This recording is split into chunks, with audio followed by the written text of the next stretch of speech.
ہمیں ڈائریکٹ جو ہے یہ حکم سب لوگوں کو یاد ہوتا ہے، الرجال قوامون علی النساء، کہ جو مرد ہیں وہ عورتوں کے اوپر قوام ہیں، ان کے اوپر نگران ہیں، اور اس سے لوگ کہتے ہیں مرد جو ہے ان کو اللہ تعالیٰ نے فضیلت عطا کی ہے. لیکن اللہ تعالیٰ نے یہ بات ڈائریکٹلی اس طرح نہیں فرمائی، اس سے پیچھے ایک تمہید ہے. تمہید یہ ہے کہ وَلَا تَتَمَنَّوْا مَا فَضَّلَ اللَّهُ بِهِ بَعْضَكُمْ عَلَىٰ بَعْضٍ، اللہ تعالیٰ نے جو ایک دوسرے پر فضیلتیں فطری طور پر دے دی ہیں، یہ خواہش نہ کیا کرو کہ وہ فضیلت جو اس کو دی ہوئی ہے کاش اللہ مجھے دے دیتا. ایک فضیلت اللہ نے اس کو دی ہے، ایک آپ کو دی ہے. ہر شخص کو اللہ تعالیٰ نے کوئی نہ کوئی فضیلت عطا کی ہوتی ہے.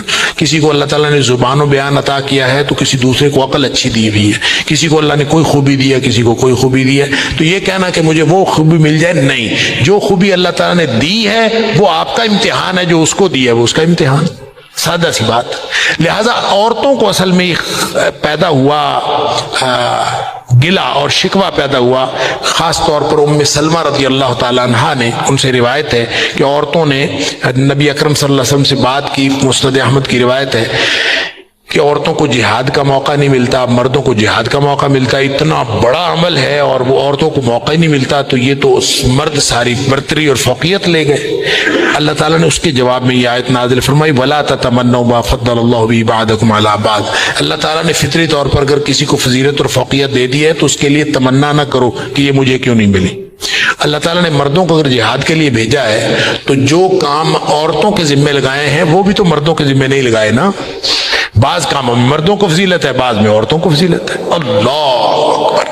گھر کے اندر اگر عورت رہتی ہے، دیکھیں کتنا بڑا پیکج ہے کہ نبی کریم صلی اللہ علیہ وسلم فرمایا ایک عورت جو خامد کی فرمانبرداری کرتی ہے، 5 وقت نماز پڑھتی ہے، سال بعد رمضان کے روزے رکھتی ہے اور اپنی عزت کی حفاظت کرتی ہے. 4 باتیں: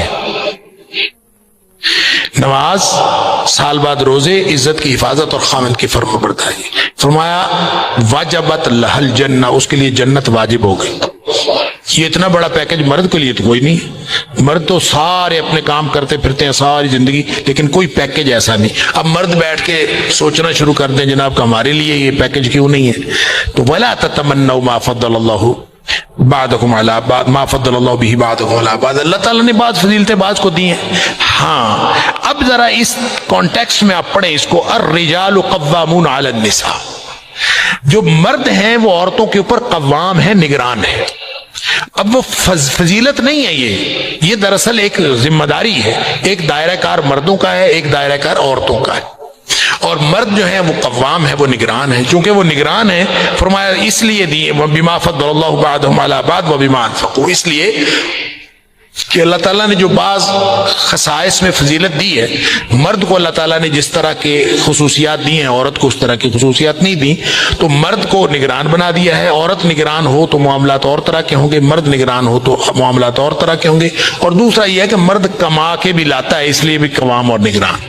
اور حدیث میں آتا ہے کلکم راع وکلکم مسئول عن رعیتہ، تم میں سے ہر شخص جو ہے وہ نگہبان ہے اور اس کی راجدھانی کے بارے میں اس سے سوال کیا جائے گا.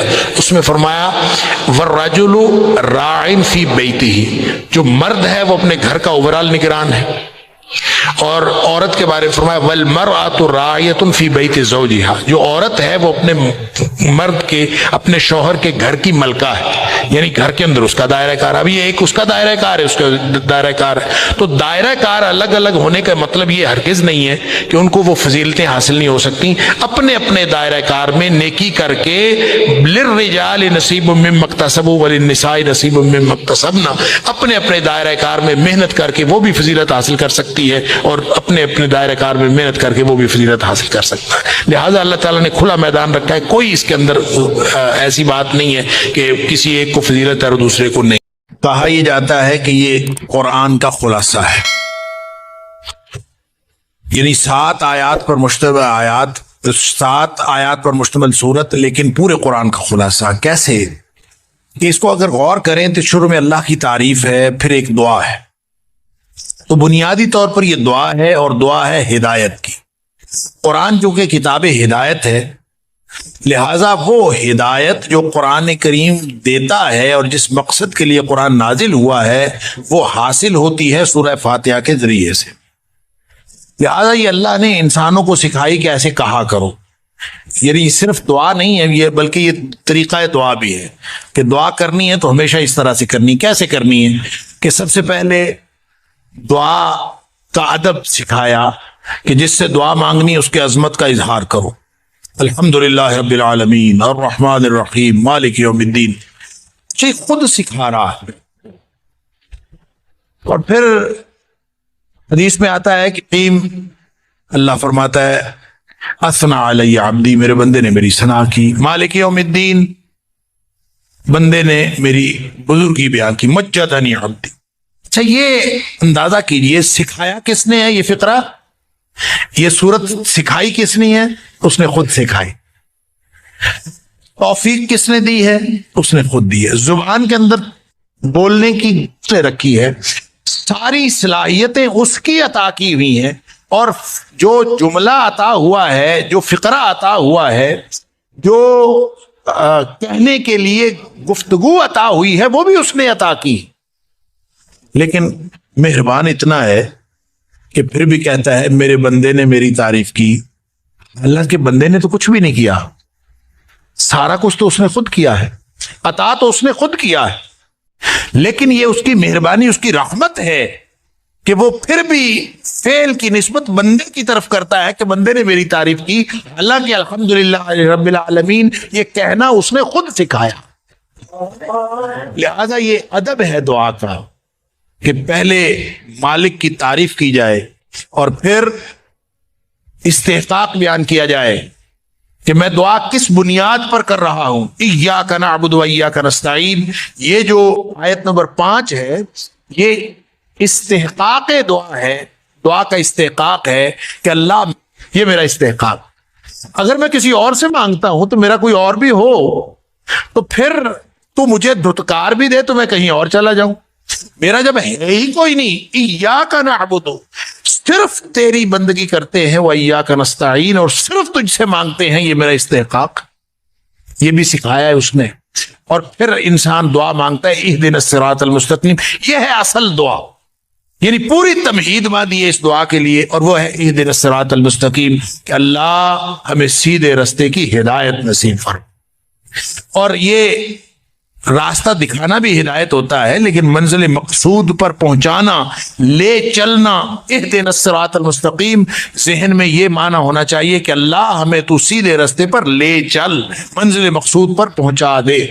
اور پھر آخری آیت جو ہے صراط الذین انعمت علیہم غیر المغضوب علیہم ولا الضالین آمین، یہ وضاحت دعا ہے کہ اللہ میں نے جو مانگا ہے وہ کیا ہے؟ انعام یافتہ لوگوں کا رستہ، انعام والے لوگوں کا رستہ، یہ ہے اس رستے پر لے چل. اور یہ انعام یافتہ لوگوں کا رستہ کون سا ہے؟ گمراہوں کے رستے پہ بھی نہ لے کے جا، اور ان لوگوں کے رستے پہ بھی نہ لے کے جا جو جن پر تیرا غصہ ہوا.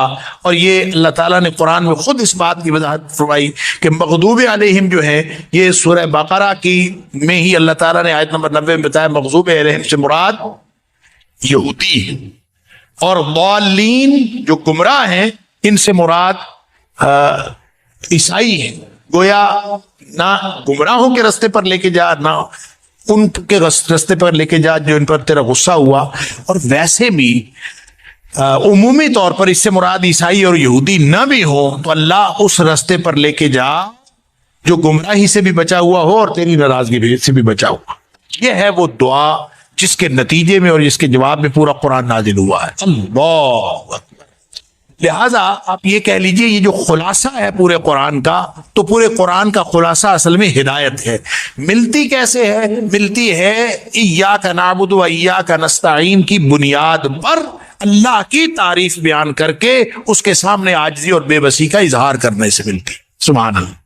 تو الحمد سے آغاز ہوا قرآن کا، اور آخری سورت کا آغاز اعوذ سے، قل اعوذ برب الناس. گویا پورا قرآن الحمد اور اعوذ کے درمیان میں ہے. مناسبت اس میں یہ ہے، الحمد کا معنی ہوتا ہے وہ تعریف جس میں شکر موجود ہو، شکر کے جذبات کے ساتھ تعریف.